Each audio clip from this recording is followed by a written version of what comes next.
Hi viewers, நிறைய நாளாச்சு video போட்டு வேலை ஒரே பிஸி, அதனால தான் வீடியோ போடல.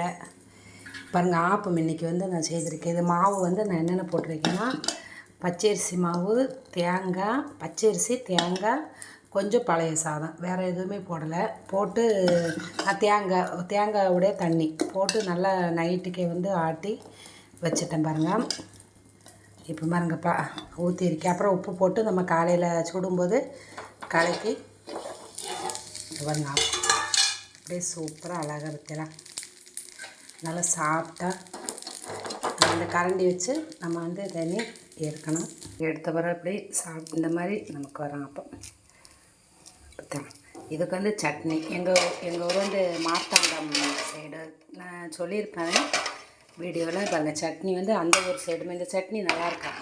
அது வந்து கெட்டியாக இல்லாமல் இது வெறும் தேங்காவும் தேங்காய், பச்சை மிளகா போடலாம். இது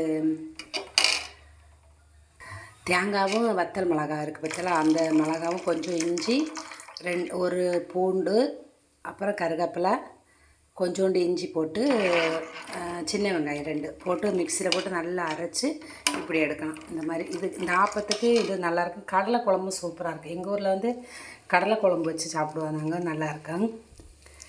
இது வந்து நான் சும்மா சிம்பிளாக இப்போதைக்கு திடீர்னு ஒரு சட்னி வச்சுருக்கேன். ஆனால் நல்லாயிருக்கும், சூப்பராக இருக்கும். செய்து சாப்பிட்டு பாருங்கள். இது வந்து நான் அரைக்கும்போது ஒரு வீடியோ எடுத்து போடுதேன் உங்களுக்கு, இதே மாதிரி எப்படி சாப்பிட்டா வரணுன்னு. சரி, பாய்.